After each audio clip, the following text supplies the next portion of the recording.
এই শহরে সব হলদে সোডিয়াম বাতি সাদা হয়ে গেছে। এই যে অ্যালবাম করা এখন সিঙ্গেলের সময়, এটা সবাই ফেরত আসবে। আমি আজকে বলে যাচ্ছি স্টুডিওতে, এটাও সবাই আবার ফেরত আসবে। এই শহরের সব হলদে সোডিয়াম বাতি সাদা হয়ে গেছে। এই শহরের সব চেনা খোলা মাঠে দালান উঠে গেছে।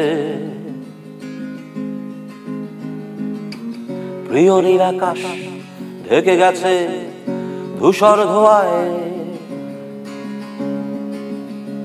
শুধু বোকাই আমি ভুলতে পারিনি তোমার। এবারের পর্ব আড্ডাবাজি।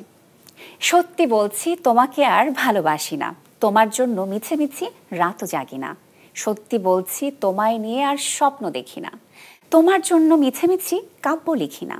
এখন তোমার জন্য আমার কোনো সময় নেই, এখন আমি ভালোবাসি শুধু আমাকে, এখন আমি ভালোবাসি শুধু আমাকেই।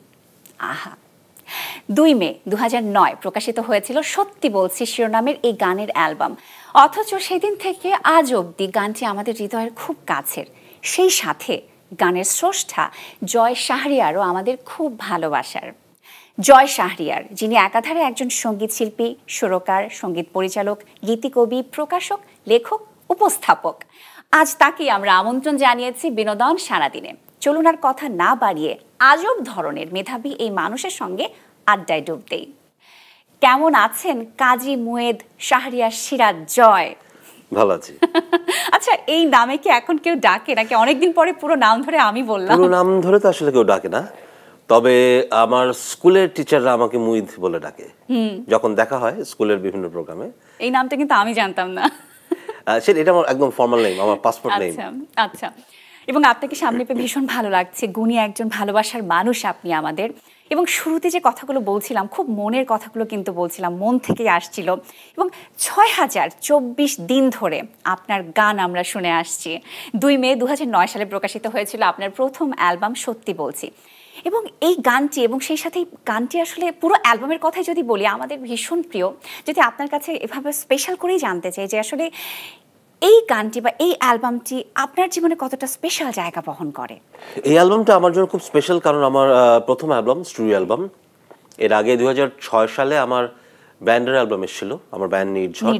আমাদের প্রথম অ্যালবাম ছিল স্বপ্নঘুরি। তারপর নানান পথ পরিক্রমায় আমার প্রথম সোলো অ্যালবাম আসে, স্টুডিও অ্যালবাম। সেটা আসলে আসার কথা না। আমি তখন 2008-এ আমরা আমাদের ব্যান্ডের দ্বিতীয় অ্যালবামের কাজ শুরু করেছিলাম, কিন্তু ঘটনাচক্রে এমন হয় যে আমার ব্যান্ডটা ইনঅ্যাক্টিভ হয়ে যায়। আচ্ছা। আর আমি তখন আমার বিশ্ববিদ্যালয়ের পড়াশোনা শেষের দিকে, আমি তখন মাস্টার্সে পড়ি। কোন সালের কথা এটা বলছি 2009 সালের কথা। আচ্ছা আচ্ছা। সো তখন ব্যাপারটা এমন ছিল, আমি যেহেতু গানটাই করতে চাই, পেশা হিসেবেও আসলে অন্য চাকরি বাকরি না করে গানের মধ্যেই থাকতে চাই, আমার প্রেজেন্সটা খুব ইম্পর্টেন্ট তখন। আমার যদি নতুন কাজ না থাকে, আমি নিজেকে প্রুফ করার তার কোনো ওয়ে নাই। আমি যে গান বেচে খাবো, তো আমার গানটা মানুষ কিনবে কেন, বা আমাকে তো আসলে গানটা করতে হবে। তখন আমার জন্য অ্যালবামটা ওয়াজ কি বলবো, মানে করতেই হবে এমন একটা জায়গায় ছিল। সেখান থেকেই আমার সত্যি বলছির রেকর্ডিং শুরু। এবং মনে আছে সারা দিন রাত বিভিন্ন স্টুডিওতে ঘুরে ঘুরে আমি 1 মাসে অ্যালবামটা শেষ করি। মার্চ মাসেই শুরু করেছিলাম, এপ্রিলের 6 তারিখ আমি মাস্টার হাতে পাই। তারপর ওই বৈশাখেই বের হবার কথা অ্যালবাম, 14ই এপ্রিল যেহেতু বৈশাখ। আমার রেকর্ড লেভেল তখন বললো, যেহেতু এটা নতুন আর্টিস্ট, তুমি নতুন অ্যালবাম, আর বৈশাখে তখনও অনেক অ্যালবাম বের হতো আমাদের দেশে। যেটা হয় 2 ঈদ আর বৈশাখ, এই 3টা মূল অকেশন ছিল অ্যালবাম বের হবার। তখন বলে এখন তো অনেক বড় বড় অ্যালবাম, বড় বড় অ্যালবামের ভিড়ে হারিয়ে যাবে তোমার, যেহেতু তুমি যে নতুন আর্টিস্ট, তোমার অ্যালবামটা 2 সপ্তাহ পরে ছাড়ি। আচ্ছা। সেটা বৈশাখ মাসেই হলো, কিন্তু এই যে একদম 14 তারিখের সব বড় অ্যালবামের ভিড়ে হলো না। সেই জায়গা থেকে অ্যালবামটা বের হয় মে মাসের 2 তারিখ। আচ্ছা। তো সবকিছু মিলে আমার জন্য খুব স্পেশাল। আমার প্রথম অ্যালবাম, আমার টিকে থাকার লড়াইয়ের শুরু। এই অ্যালবামটার সাফল্য আমাকে সুযোগ করে দিয়েছে এই শহরে গান বেচে টিকে থাকার রসদ জুগিয়েছে। একটু যদি অ্যালবামের প্রসঙ্গে যেহেতু আছি, যতটুকু শুনেছি যে সামনের মাসে অর্থাৎ নভেম্বরে আপনার ৫ম অ্যালবাম বোকা প্রকাশিত হতে যাচ্ছে। এই অ্যালবামের স্পেশালিটি আসলে কি? অ্যালবামের স্পেশালিটি আমার কাছে সবসময় বিং অ্যান আর্টিস্ট, প্রত্যেকটা অ্যালবামই স্পেশাল, কারণ এক একটা অ্যালবাম এক একটা শিল্পীর সময়টাকে ধরে রাখে। আমার চতুর্থ অ্যালবাম এসেছিল 2019-এর জুলাইতে। It's been more than 6 years. অনেকটা সময়, মোর দ্যান 6 ইয়ার্স। আমরা অন্যান্য অনেক কিছুতেই ব্যস্ত ছিলাম, হয়তো পুরোপুরি অ্যালবামে মনোনিবেশ করতে পারছিলাম না। আমি চাইলে অ্যালবাম একটা করতেই পারতাম, কারণ গান প্রচুর করা হয়েছে, কিন্তু আমি আসলে চাই নাই জাস্ট বিভিন্ন সময় রিলিজ করা গান এক করে একটা অ্যালবাম করতে চাই নাই, কারণ সেটা আমার কাছে মনে হয়েছে মানে মানুষ কি বুঝলো বা ভাবলো তার চেয়ে আমার নিজের কাছে নিজের প্রশ্ন উত্তর দেওয়ার ব্যাপার আছে। সো আমি অ্যালবামটা সেভাবেই করতে চাই, একসাথে একই সময়ে বাঞ্চ অফ সংস নিয়ে স্টুডিওতে ঢোকা, এগুলো আমার অ্যালবামের গান, অ্যালবামের উদ্দেশ্যে সেগুলোকে রেকর্ড করা, সেভাবে করতে চেয়েছি বলে এই সময়টা লেগেছে। এখন সেই সময়টা করা গেছে, মোটামুটি আমার অ্যালবাম ইজ ডান। আমার গলা শুনে তো বোঝা যাচ্ছে আমার ঠান্ডা লেগেছে। এই ঠান্ডাটা না লাগলে হয়তো আমার অ্যালবাম রেকর্ডিং শেষ হয়ে যেত। আমার এখনো 2টো গানের ভয়েস দেওয়া বাকি, আদারওয়াইজ সব রেকর্ডিং শেষ। 5টা গানের মিক্স মাস্টার হয়ে গেছে। হোপফুলি বাকি 3টা গান আগামী কিছুদিনের মধ্যে হয়ে গেলে নভেম্বরের মাঝেই, খুব দেরি হলে হয়তো ডিসেম্বর, এই বছরের মধ্যে ইনশাআল্লাহ অ্যালবাম আসবে নিশ্চয়ই। সো এই অ্যালবামটা এই জন্যই অন্যরকম, কারণ এই 6 বছরে আমার ভাবনা যেমন এখানে থাকবে, ঠিক তেমনি ভাবে আমার অ্যারেঞ্জমেন্টস, আমার লেখনী বা সুরের ক্ষেত্রে তো কিছু না কিছু পরিবর্তন এসছে, সেই জায়গা থেকে অন্যরকম। আবার আরেকভাবে যদি বলি, এটা একেবারেই অন্যরকম কিছু না। জয় শাহরিয়ার যেরকম গান করে তেমন গান এখানে থাকছে। এখানে ওই যে আমি কখনোই সেই চেষ্টা করি নাই যে এখন কি চলছে সেটা করার চেষ্টা আমি কখনোই করি নাই। সো আমার এই অ্যালবামে কোনো ইডিএম নাই, আমার এই অ্যালবামে কোনো র্যাপ পার্ট নাই, আমার এই অ্যালবামে কোনো ফিউশন করার কনফিউশন নাই। আমি যেমন গান করি তেমন গান, যেমনটা আপনি তেমনটাই হবে। এবং এই অ্যালবামের প্রসঙ্গে আরো একটা মজার কথা আমি একটু বলতে চাই যে 2012-13 সালের দিকে আপনি ইউটিউবে সিঙ্গেল প্রকাশ করতেন, যখন সবাই অ্যালবাম প্রকাশ করতো, অ্যালবাম নিয়ে কাজ করতো। এখন কিন্তু সেটা একেবারে উল্টো হয়ে গেছে, এখন আপনি অ্যালবাম নিয়ে কাজ করছেন, সবাই এখন সিঙ্গেল বের করছে। এই যে স্রোতের বিপরীতে হাঁটার একটা বিষয়, এটা কি আসলে আপনি সচেতনভাবেই ভালোবাসেন বা আপনি কি করতে ভালোবাসেন এরকমটাই? আমি আসলে যেটা করা উচিত সেটা করি। এখন আমাদের স্রোত যদি বিপরীতে থাকে, এখানে আমার কিছু করার নাই। আমি যখন 2013-তে প্রথম অনলাইনে সিঙ্গেল রিলিজ করি, সারা পৃথিবীতে সেটা আরো 4-5 বছর আগে থেকে হচ্ছে। আমরা পৃথিবীর স্রোতে যোগ হতে 5 বছর সময় বেশি নিয়েছি। তো আমি হয়তো 4-5 বছর বেশি সময় নিয়েছি, আমার অন্য কলিগরা হয়তো 8-10 বছর বেশি সময় নিয়েছেন। আর এই যে অ্যালবাম করা এখন সিঙ্গেলের সময়, এটাও সবাই ফেরত আসবেন। আমি আজকে বলে যাচ্ছি স্টুডিওতে, এটাও সবাই আবার ফেরত আসবেন। আর কেউ করে না তা না, কেউ আছেন, যেমন আমি সবসময় রেগুলার অ্যালবাম করি, বাপ্পা ভাই করেন, অর্ণবদা করেন, শিরোনামহীন করে। সো একদম কেউ করে না তা না, কারণ এন্ড অফ দি ডে অ্যালবামটা কিন্তু একটা, যেটা বলছিলাম, একটা শিল্পীর ওই সময়টাকে ধরে রাখে। একটা গান দিয়ে আপনি একটা পুরো 4-5 বছরের টাইম ফ্রেমকে ধরতে পারবেন না। যেমন এই অ্যালবামে যেন আমার করোনাকালীন সময়ে করা প্রথম গান আছে, 25 তারিখ মার্চের যখন লকডাউন হলো, 26 তারিখ দুপুরে আমি একটা গান করেছিলাম। সেই গানটা থেকে শুরু এই অ্যালবামের বাকি গানগুলো, সবকিছু মিলিয়ে আমার এই সময়ের ভাবনার প্রতিফলন এখানে আছে। তো এবং সারা বিশ্বে তাই হয়, সিঙ্গলস আর বেসিক্যালি এক ধরনের teaser of N album world wide. এটাই কিন্তু নিয়ম, এটাই ট্রেন্ড। আর সারা বিশ্বে আপনি যদি ধরেন নানান ধরনের আর্টিস্ট, সেটা 80 বছর বয়স হয়ে গেছে এরিক ক্ল্যাপটনের, আমার অসম্ভব পছন্দ। আর এখনকার যুগে পৃথিবী কাঁপানো আর্টিস্ট টেলর সুইফট, দুজনই কিন্তু এবছর অ্যালবাম রিলিজ করেছেন। ইনফ্যাক্ট টেলর সুইফট গত বছর অ্যালবাম রিলিজ করেছে। সবাই কিন্তু রেগুলার কাজ করছেন। তো আমি জানি না, আমরা যেটা হয় একটা কিছুতে আমরা নতুন প্রবেশ করলে অতিমাত্রায় সেটাই আটকে যাই, ওটাই একমাত্র অবলম্বন না। সিঙ্গলস অবশ্যই হবে, সিঙ্গেল করতেই হবে।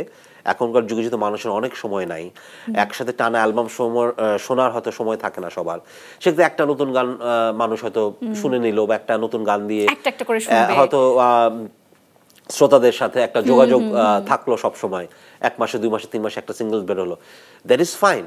কিন্তু তার মানে এই না যে আমি অ্যালবাম করা বন্ধ করে দেব। এবং যেমনটা গল্পে গল্পে শুনছিলাম, যে আমিও জানি যে একটা সময় আপনার একটি ব্যান্ড ছিল নির্ঝর, সেই সময় আসলে জীবন নিয়ে কি স্বপ্ন দেখতেন?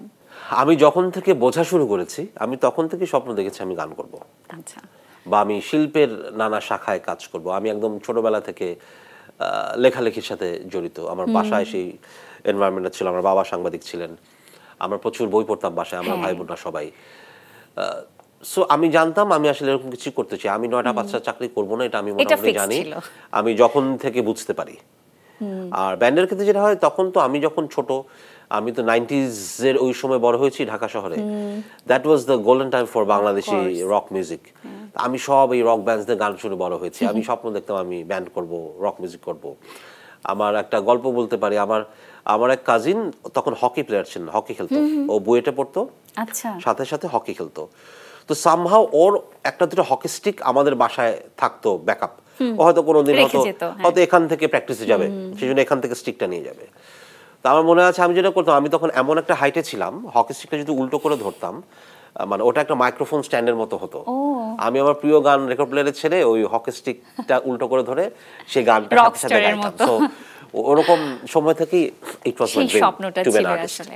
এবং আরো অন্যান্য স্মৃতি কথাতে আসলে একটু চলে আসতে চাই। 2016 সালে শ্রদ্ধেয় কুমার বিশ্বজিতের সঙ্গে আপনার একটি দ্বৈত অ্যালবাম স্বপ্ন সমুদ্র আমরা পেয়েছিলাম। এই বর্তমান সময়ে কি আপনাদের কাছ থেকে আমরা কোনো কোলাবোরেশন পেতে পারি না? আমাদেরও তো আসলে প্রত্যাশা আছে। আমি তো আসলে মানে অন এন্ড অফ করছি কাজ, যেমন দাদার সাথে 2016-তে করেছিলাম, আমি 2024 গত বছর করলাম নচিদার সাথে একটা ডুয়েট অ্যালবাম তথাগত। আমার আর রূপঙ্কর দ্বারা একটা ডুয়েট অ্যালবাম আসবে আশা করছি আমার অ্যালবামের পর। আমার আর দাদার কিছু গান করা আছে, ওগুলো একসাথে কম্পাইল করার ইচ্ছা আছে। আর হয়তো বিশ্বদার সাথেও আবার কাজ হবে, কারণ আমরা জানি বিশ্বদা একটা খুব কঠিন সময়ের মধ্যে দিয়ে যাচ্ছেন।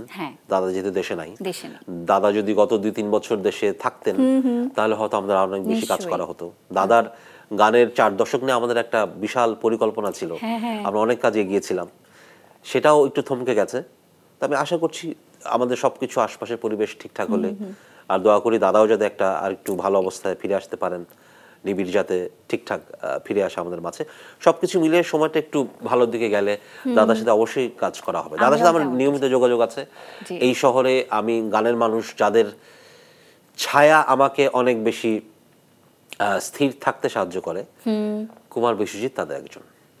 সেই যে স্মৃতি কথা এবং গানের গল্প, গানের প্রতি ভালোবাসার আপনি নচিকেতা দায়ের কথা বলছিলেন, একটু সে প্রসঙ্গে আসতে চাই যে গত মাসেরই 1 সেপ্টেম্বর ওপার বাংলার গুণী শিল্পী নচিকেতা চক্রবর্তীর জন্মদিন ছিল। এবং খুব ইন্টারেস্টিং, নচিদার জন্মদিন 1 তারিখ, বিশ্বদার জন্মদিন 1 তারিখ, 1 জুন 1 সেপ্টেম্বর। এবং আসলে সে প্রসঙ্গে আমি জিজ্ঞেস করছিলাম এবং জানতে চাই যে গত বছরও তো তার সঙ্গে আপনার একটি অ্যালবাম তথাগত আমরা পেয়েছিলাম, যেটা আপনি বলছিলেন, এবং 7টি গানের 7টি আপনার সুর করা। নচিকেতা চক্রবর্তীর আসলে শিল্পী সত্তা বা দর্শনকে আপনি কতটা ধারণ করতে পেরেছেন বলে মনে করেন বা ধারণ করেন? আমি যদি বলি, আমি আসলে শিল্পী হিসেবে আমার শিল্পী সত্তাটাকেই ধারণ করি। আচ্ছা। তবে আমার কাছে মনে হয় গান, এই শিল্প চর্চা একটা রিলে রেসের মতো, যে যত পরের শিল্পী সে তত ভাগ্যবান। আমি আজকে দাঁড়িয়ে আজকে পর্যন্ত পৃথিবীতে যত সুর, যত গান, যত কবিতা সব আমার। সেই জায়গা থেকে আমি যে ধরনের কাজ পছন্দ করি বা যাদের কাজ পছন্দ করি তাদের সবাইকেই তো আসলে ধারণ করি, সেটা বিশ্বদা, নচিদা, বাপ্পা ভাই, সঞ্জীব দা, সুবীর দা, হ্যাঁ অনেকেই। তো সেই জায়গা থেকে সেটা আবার আমি আমার বাইরের ইনফ্লুয়েন্স আছে অনেক। আমি Pink Floyd, Eric Clapton, Dire Straits, Bob Dylan, Beatles আমার খুব পছন্দ, ইভেন বন জোভি, ব্রায়ান অ্যাডামস, আর এদিকে বাচ্চু ভাই, জেমস ভাই, মানে ফিডব্যাক, উইনিং, এর বলতে থাকলে এন্ডলেস। তো ভালো সবকিছুই ধারণ করার চেষ্টা করি। আচ্ছা। তবে দিন শেষে আমি সব সময় সেটার চেষ্টা করেছি, এটা আসলে আরোপিতভাবে চেষ্টা করি নাই, আমি একেবারেই ভেতর থেকে এরকম সহজাতভাবে আমি আমার মতন কাজ করতে পছন্দ করি। আমার গায়কী, আমার লেখা, আমার সুর, আমার ধারণা এই গত 15-20 বছরে ওই জায়গাটা তৈরি হয়েছে যে ভালো লাগতে পারে, খারাপও লাগতে পারে, ভালো নাই লাগতে পারে কারো কারো, কিন্তু আমার কাজ দেখলে শুনলে এটা বোঝা যায় এটা জয়ের কাজ, জয়সারের কাজ। নিশ্চয়ই আপনার আলাদা সেটাই আসলে আমার মনে হয় সবচেয়ে গুরুত্বপূর্ণ। এবং আবারও একটু বলতে চাই যে বরেণ্য শিল্পী কুমার বিশ্বজিতের আত্মজীবনী লিখেছেন আপনি, 2022 সালে বইমেলায় প্রকাশিত হয়েছিল। আপনার কেন মনে হলো কুমার বিশ্বজিতের জীবনী নিয়ে আসলে লেখা প্রয়োজন? প্রথমত সেই সময়ে যারা জীবিত শিল্পী ছিলেন বাংলাদেশে, তাদের মধ্যে আমার মনে হয়েছে 4 দশক ধরে যে মানুষটা একই সাথে তার ইমেজ, তার গানের কোয়ালিটি এবং তার ডেডিকেশন সবকিছু মিলিয়ে আদর্শ তিনি কুমার বিশ্বজিৎ। অবশ্যই আমাদের দেশে আরও অনেক শিল্পী আছেন যারা অসম্ভব গুণী, সো তাদেরকে নিয়েও কাজ করার সুযোগ আছে, হয়তো পরে করা হবে, আমিই করবো বা অন্য কেউ করবেন। আমার কাছে তখন এক কথায় চোখ বন্ধ করে প্রথম নামটা এসে বিশ্বদার।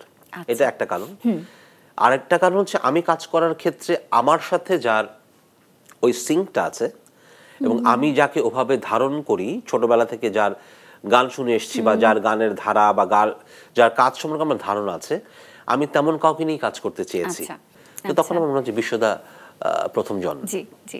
এবং গত 18 অক্টোবর প্রিয় ব্যান্ড তারকা প্রয়াত আয়ুব বাচ্চুর 7ম মৃত্যুবার্ষিকী ছিল। তাকে নিয়েও তো আপনি গবেষণা করেছেন, স্মৃতিকথন লিখেছেন। তার সঙ্গে বিশেষ কোনো স্মৃতি কি আছে আপনার যেটা মনে পড়ে খুব? বাচ্চু ভাইয়ের সাথে তো আসলে অনেক স্মৃতি। বাচ্চু ভাই খুবই দিল খোলা মানুষ ছিলেন এবং বাচ্চু ভাই খুব অভিমানী মানুষ ছিলেন। আচ্ছা। দুম করে হয়তো একটু অভিমান করতেন, রাগ করতেন, কিন্তু ওই রাগটা আবার টিকে থাকতো না, আবার দেখা হলে ঠিকই জড়ায় ধরে মানে নিজেই বলতেন আর যা বাদ দেন। বাচ্চু ভাই খুবই খুবই ইন্টারেস্টিং। যেটা আমার মনে আছে 2009 আমার যখন প্রথম অ্যালবাম বের হয় সত্যি বলছি যখন মোটামুটি শোনা যাচ্ছে, তখনও তো সিডিতে গান বাজতো বিভিন্ন ক্যাসেট স্টোরে বা সিডি স্টোরে, তো মোটামুটি একটা এরকম ভাইব এসেছে। সত্যি বলছি মোটামুটি মানুষের পছন্দের। বাচ্চু ভাই আমাকে নিজে ফোন দিয়েছিলেন, ফোন দিয়ে বললেন তোর গান তো লেগে গেছে, এই শব্দটা, হ্যাঁ ঠিক আছে, তোর গান তো লেগে গেছে, গান তো শুনতেছি, খুব ভালো, চালা যা। সো এই যে এটার কোনো দরকার নাই, কিন্তু একজন আয়ুব বাচ্চুর মনে করে, আচ্ছা জয়ের গান এখন মোটামুটি একটা জনপ্রিয় গান এসছে ওর, তো এটা দ্যাটস ফাইন, ডাজন্ট ম্যাটার। ওই যে মনে করে আমাকে একটা ফোন দিয়ে বলা, ওনার ওই আধা মিনিটের কলটা কিন্তু আমার জন্য একটা বিশাল ইন্সপিরেশন। 19 নভেম্বর আমাদের প্রিয় মানুষ, গানের মানুষ, ভালোবাসার মানুষ সঞ্জীব চৌধুরীর 18তম মৃত্যুবার্ষিকী। তার শেখানো কোন কথাগুলো জীবনে আপনি সবসময় মেনে চলেন বা মনে করেন? সঞ্জীবদার সাথেও বেশ কিছু সময় কাটানো হচ্ছে। আমার মনে হচ্ছে একটা আমাদের একটা গোল, মানে কি বলবো, এক ধরনের একটা আড্ডার সার্কেল ছিল বাপ্পার স্টুডিওতে, এবং আমি ওই আড্ডা সবচেয়ে ছোট ছিলাম। আচ্ছা। সো আমি সবচেয়ে বেশি আদর পেতাম, সঞ্জীবদাকে সবাই বেশ ভয় পেত। আমি একমাত্র যে কখনো সঞ্জীবদার ঝাড়ি খাই নেই মানে কোনো কাজে। আর সঞ্জীবদার যেটা হয়েছে, সঞ্জীবদার যাপনটা আমাকে খুব টানে। জীবন দর্শন তো বটেই, ওনার ভাবনা এবং উনি যে জীবনটা যাপন করতেন, আচ্ছা আচ্ছা, এটা সবাই করতে পারে না। এটা আমি খুব কি বলবো নিজে ধারণ করি। এটা আমি আমার বাবার মধ্যেও দেখেছি, মানে ওনারা হয়তো যেটা করতেন খুবই সাধারণ জীবন যাপন করতেন। সঞ্জীবদা কিন্তু কখনোই কোনো স্টারডম নিয়ে ঘোরাফেরা বা ওনার আচার আচরণ, কথাবার্তা, চলাফেরা, কাপড় চোপড় কিছু দেখেই সব কিন্তু খুব সাধারণ ছিল। তো ওনার এই যাপনটাকে আমি ধারণ করার চেষ্টা করি এবং আমার মনে হয় জীবন যত সহজ, জীবন তত সুন্দর। তো এটা সঞ্জীবদাকে দেখলে জানা যায়, শেখা যায়। এটা আমিও রিসেন্ট টাইমে শুনেছি যে নচিকেতা চক্রবর্তী এবং শহীদ মাহমুদ জঙ্গিকে নিয়েও আপনি আত্মজীবনী লিখতে যাচ্ছেন, কথাটা কতটুকু সত্যি? এটা সত্যি, দুজনেরই আমার মোটামুটি মূল কাজ শেষ, মানে আমার ইন্টারভিউ করা শেষ, আমি এখন লিখছি। জঙ্গি ভাইয়েরটার নাম হচ্ছে জীবনী নয়। আচ্ছা। এটা কারণ জঙ্গি ভাই বললেন জয় জীবনী তো আসলে হয় না, মানে তুলে ধরা যায় না শেষ পর্যন্ত পুরোটুকু, এটা তো আসলে তাহলে জীবনী না। আমি ভাবলাম তাহলে এটাই নাম থাক, সেখান থেকে নাম দিয়েছি জীবনী নয়। আর নচিদারটা কাজ প্রায় শেষ, সব ঠিক থাকলে এই সামনের বইমেলাও আসতে পারে। নচিদার বায়োগ্রাফিটার নাম হচ্ছে এই বেশ ভালো আছি, দাদার একটা গান থেকে নেওয়া। কারণ দাদার জীবন যেমনটা এরকম, মানে উনি সবসময় খুব কি বলবো দারুণ একটা ভালো আছি, আরে খুব ভালো, আরে দারুণ। তো ওই জায়গা থেকে তো এই দুটো কাজ করছি, আশা করছি আগামী 1 বছরের মধ্যে দুটো জীবনী প্রকাশিত হবে। এবং এতক্ষণ গল্প করে আমার তো বারবার চোখ চলে যাচ্ছিল, আমার তো একটু গান শুনতে ইচ্ছে করছে। গল্পের ফাঁকে যদি আপনার কোনো গান গাই, আমার অবস্থা খুব খারাপ, তারপরও শুনতে পারি আমরা অল্প করে 2-4 লাইন। এটা আমার এই যে অ্যালবামটা কাজ করছি, সেই অ্যালবামের বোকা অ্যালবাম। আমরা যারা এই শহরের 90-এর দশকে বড় হয়েছি তারা রিলেট করতে পারবে গানটা, মানে আমাদের চোখের সামনে বদলে গেছে শহর, সবকিছু। এই শহরে সব হলদে সোডিয়াম বাতি সাদা হয়ে গেছে, এই শহরের সব চেনা খোলা মাঠে দালান উঠে গেছে, এই শহরের সব হলদে সোডিয়াম বাতি সাদা হয়ে গেছে, এই শহরের সব চেনা খোলা মাঠে দালান উঠে গেছে, প্রিয় নীল আকাশ ঢেকে গেছে ধূসর ধোঁয়ায়, শুধু বোকাই আমি ভুলতে পারিনি তোমায়, শুধু বোকাই আমি ভুলতে পারিনি তোমায়। অসাধারণ, হারিয়ে গেলাম সেই সময়টাতে মনে হচ্ছে। বাহ, চমৎকার, অসংখ্য ধন্যবাদ যে নতুন একটি অ্যালবামের গান আমাদেরকে শোনালেন, সেই সুযোগটা হলো। এবং একটা সময় আপনি শিশু সাহিত্য লিখতেন, যতটুকু আমি জেনেছি যে ছোটবেলা থেকে আপনি কমিক্স পাগল ছিলেন। এই গত 15ই অক্টোবর আমরা 3 গোয়েন্দার স্রষ্টা রকিব হোসেনকে হারিয়েছি, তিনি মারা গেছেন। যদি জানতে চাই যে আসলে লেখক রকিব হোসেনকে আপনি কতটা পছন্দ করতেন বা কতটা ভক্ত ছিলেন তার? আমি 3 গোয়েন্দার অসম্ভব ভক্ত। আমার সেবা প্রকাশনী বই পড়ার শুরু হচ্ছে রাজু গোয়েন্দা দিয়ে, একটা সিরিজ ছিল, ওটা আবু সাইদ নামে একজন লিখতেন, পরে জেনেছি ওটা রকিব হাসানই ছদ্মনামে লিখতেন। জি। তারপর হচ্ছে 3 গোয়েন্দা পড়া শুরু, তারপর সেবা প্রকাশনীর মাধ্যমে সব ক্লাসিকগুলি আমরা পড়েছি, কিন্তু সেবা প্রকাশনীর যেই পাবলিকেশন ছিল সেগুলি থেকে, সেটা টম সয়ার হোক, সেটা জুল ভার্নের রহস্যের দ্বীপ হোক, কিংবা হাকলবেরি ফিন হোক, বা অন্য যে কোনো কিছু, তো সবকিছু মিলিয়ে সেবা প্রকাশনীর ওই সময়কার বইগুলি আমাদের পাঠাভ্যাস তৈরিতে ভূমিকা রেখেছে। আর 3 গোয়েন্দাটা ছিল এক ধরনের নেশার মতো। আমরা প্রতি মাসে একটা 3 গোয়েন্দা বের হতো, আমরা সারা মাস ধরে একটু একটু করে 1-2 টাকা করে জমাতাম। আমার মনে হচ্ছে সে সময় 20 থেকে 25 টাকায় 3 গোয়েন্দা পাওয়া যেত। বের হবে কবে, স্কুল থেকে আসা যাওয়ার পথে যে বুক স্টোর, নেমে জিজ্ঞেস করতাম এসছে, ওরা বলতো আগামী সোমবার আসবে বা অমুক দিন আসবে, আবার সেদিন যেতাম। তো সেভাবে তো রকিব হাসান আসলে আমাদের শৈশবের সাথে কৈশোরের সাথে জড়িয়ে আছেন। অনেকেই অনেক ধরনের কথা বলেন, থ্রিলার কিংবা ইন্সপায়ার্ড থ্রিলার, এগুলি কতটা সাহিত্যমান আদৌ আছে কিনা। এই ক্ষেত্রে আমার বক্তব্য হচ্ছে বাংলাদেশের 90 দশক এবং 2000, অর্থাৎ 90 থেকে 2010, এই 20 বছরে যদি কিশোর কিশোরীরা বই পড়ার অভ্যাসটা পেয়ে থাকে, সেটার সিংহভাগ কৃতিত্ব রকিব হাসানের এবং সেবা প্রকাশনীর। আপনার নিজের আজব প্রকাশনী, আজব রেকর্ড এবং আজব কারখানা, এই প্রতিষ্ঠানগুলোর মাধ্যমে আপনি আপনার নিজের ব্যক্তিত্ব, নিজের সত্তাকে প্রকাশ করে যাচ্ছেন বছরের পর বছর ধরে। আপনাকেই যদি আপনার নিজেকে আমি মূল্যায়নের দায়িত্ব দিই, তাহলে কি বলবেন? আমি আসলে আমার কাজটা করে যেতে চাই, আমার মূল্যায়নের কোনো প্রশ্ন আসলে নাই, কারণ সেটা সময় বলবে, কাজগুলি কথা বলবে আমার হয়ে। তাই আসলে মূল্যায়নটা আমার কাছে গুরুত্বপূর্ণ না, আমার কাছে গুরুত্বপূর্ণ আমি যেটা করতে চাই সেটা করতে পারলাম কিনা, করতে পারছি কিনা, অন্তত আমি চেষ্টাটা করছি কিনা। কারণ আমি আসলে সবকিছু যে করতে পারবো বা পেরেছি বা পারি সেটা কোনোভাবেই না। অনেক লিমিটেশনস আছে, সেটা পারিপার্শ্বিকতার লিমিটেশনস আছে, আমার ব্যক্তিগত লিমিটেশনস আছে। আমি তো আর সবকিছু পারি না, বা সবকিছু আমার ঠিকঠাক মতো হয়তো হয় না। কিন্তু আমি এটুকু বলতে পারি, আমার স্বপ্নের পিছে ছুটে চলার যেই চেষ্টাটা, সেখানে আমি সৎ থাকার চেষ্টা করি। একটা সময় আজিজ সুপারমার্কেটে আপনার একটা টি শার্টের শপও ছিল, স্বপ্নবাজ নাম খুব সম্ভবত, সেটা কোন ভাবনা থেকে দিয়েছিলেন? ওটাও ছিল, আমরা তখন স্টুডেন্ট, আমি যখন 3rd ইয়ারে পড়ি তখন কয়েক বন্ধু মিলে করেছিলাম। খুব সিম্পলি, মানে আমাদের কাছে আমাদের টি শার্টটা ছিল ক্যানভাস, আমরা কিন্তু অনেক এক্সপেরিমেন্ট করেছি। তাই? এবং আমার যেটা হয়, আমি যখন অন্য কিছু না পাই, মানে আমার যেটা দরকার হয়, অন্যের উপর নির্ভর না করে নিজেই সেটা করে ফেলি। টি শার্টটাও তাই, আমি যে ধরনের টি শার্ট পরতে চাই পেতাম না। ঢাকা শহরে মানুষ new York, I love Bangkok T shirt পরে ঘুরে বেড়ায়, I love Dhaka T shirt আমি পাই না। যেটা এখন আমরা পাচ্ছি, এক্স্যাক্টলি, এটা আমরাই শুরু করেছিলাম ওই সময়। তো তখন ঠিক করলাম লেটস ডু ইট। তারপর আমার পছন্দের আর্টিস্টের আমি টি শার্ট পাই না, হয়তো সেটা বিদেশির ক্ষেত্রে, হয়তো ঢাকা শহরে মেটালিকা, গানস এন্ড রোজের টি শার্ট পাওয়া যায়, কিন্তু এরিক ক্ল্যাপটনের বা বব ডিলানের টি শার্ট পাওয়া যায় না, বা আজম খান, আয়ুব বাচ্চুর টি শার্ট পাওয়া যায় না। বাংলাদেশি আর্টিস্টদের মার্চেন্টাইজের ধারণাটাই ছিল না তখনও। বাইরে কিন্তু তখন অলরেডি যে কোনো আর্টিস্ট বা যে কোনো ব্যান্ড যখন ট্যুরে বের হয়, অ্যালবাম হয়, তাদের মার্চেন্টাইজ হতো সে সময়। তো 2006 আমি আমার ব্যান্ডের অ্যালবামের সময় মার্চেন্টাইজ শুরু করলাম। তো এই এক্সপেরিমেন্টগুলি করবার জন্য আসলে টি শার্টের শুরু। আর তখন যেটা আজিজ মার্কেট আর ক্যাম্পাস কাছাকাছি, একটু আড্ডা দিচ্ছি, একটু কাজ করছি, আবার টি শার্ট বিক্রি করে টাকা পয়সা পাচ্ছি, সেটা দিয়ে আবার নিজেরা নিজেদের মতো খরচ করতে পারছি। তো সবকিছু মিলে সেই জায়গা থেকে করা। এবং আমরা প্রচুর এক্সপেরিমেন্ট করেছি। আমরা জয়নুল থেকে শুরু করে পিকাসো, আবার এদিকে এই যে বাচ্চু ভাই থেকে শুরু করে ক্ল্যাপটন, সবাইকে নিয়ে কাজ করেছি। জীবনানন্দের কবিতা নিয়ে কাজ করেছি। মানে আমরা হেন কিছু নাই করি নাই, বা গাজায় অত্যাচার হচ্ছে আমরা সেটার প্রতিবাদে টি শার্ট করেছি, আমরা কমিক ওয়ার্ক নিয়ে কাজ করেছি।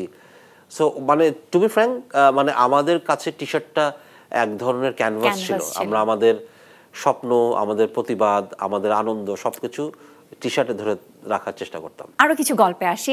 গানওয়ালাদের গান শিরোনামে আপনি একটি সঙ্গীতের প্রকল্প সমন্বয় করেছিলেন, সেটির পেছনে আসলে কোন ভাবনা ছিল বা কি পরিকল্পনা ছিল?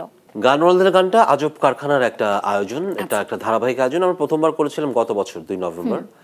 এটা মূলত সিঙ্গার সংরাইটারদের একটা আয়োজন, যেখানে শুধুমাত্র তারাই গান করেন যারা নিজে লিখে শুরু করে গায়। এবং আমরা বলি নো কভারস অ্যালাউড, মানে সব অরিজিনাল সং। এখন তো আসলে অন্যের গান গেয়েই আসলে সবাই শ্রোতাদের মুগ্ধ করে এই ইন্ডাস্ট্রিটা চলছে। সো আর কদিন পর এই কভার করার জন্য আর নতুন গান কিভাবে পাবে আমি জানি না। তো আমরা যারা নিজেদের গান করি, নিজেদের মতন করে গান করি, তাদের নিয়ে আয়োজন। সাধারণত যেটা হয়, সিঙ্গার সংরাইটাররা একটু সবার মাঝেও একা থাকে, কারণ যেহেতু তারা নিজেরাই নিজেদের মতন করে কাজ করেন, হয়তো সবার সাথে যোগাযোগ বা সবার সাথে আয়োজনে একসাথে পাল্লা দিয়ে চলাটা কম হয়ে ওঠে তাদের। কিন্তু আমাদের দেশে আমরা সবসময় দারুণ দারুণ সব সিঙ্গার সংরাইটার পেয়েছি। তারই ধারাবাহিকতায় এখনো অনেকে ভালো কাজ করছেন। তো সেই জায়গা থেকে আমার মনে হচ্ছে একটা এরকম আয়োজন করা উচিত যেখানে শুধু সিঙ্গার সংরাইটাররা গান গাইবেন। গতবার আমরা গিয়েছিলাম 7 জন, লিমন ভাই, আমি, সানি, শুভ্র, সভ্যতা, কাকতাল আর সুরিত স্বাগত। এবার গাইবেন 8 জন। এবার গাইবেন মুন ভাই, অটামনাল মুন, লাবিক কামাল গৌরব, খোয়াম শানু সন্ধি, সাহস মুস্তাফিজ, সোহান আলী, নাহিদ হাসান, সাদি শাহনেওয়াজ। মনে হয় বলতে পেরেছি সবারটাই, কারণ সবাই পছন্দের প্রিয় মানুষগুলো একসাথে। অ্যাঞ্জেলোর এই 8 জন গাইবেন। একটু এবার গানের গল্প থেকে একটু জীবনের গল্পে চলে আসি। 31 আগস্ট 2017 আপনি আপনার বাবা শ্রদ্ধেয় কাজী সিরাজকে হারিয়েছেন। বাবার সব স্মৃতি, সবকিছুই তো আসলে এখন অনেক মূল্যবান, সবকিছুই মনে পড়ে। তারপরে যদি জানতে চাই যে আসলে বিশেষ কোন মুহূর্তগুলো এখন খুব বেশি মনে পড়ে বাবাকে? আমার সাথে আমার বাবার সম্পর্ক একদম বন্ধু যে সম্পর্ক সেরকম ছিল। আমরা ক্রিকেট থেকে রাজনীতি, গান থেকে প্রেম, সব নিয়ে আলাপ করতাম। এবং আমার সাথে বাবার যেটা হয়েছে, যেহেতু আমি খুবই ভাগ্যবান, আমার পরিবার সবসময় আমার পাশে ছিল আমার ভাবনা চিন্তায়।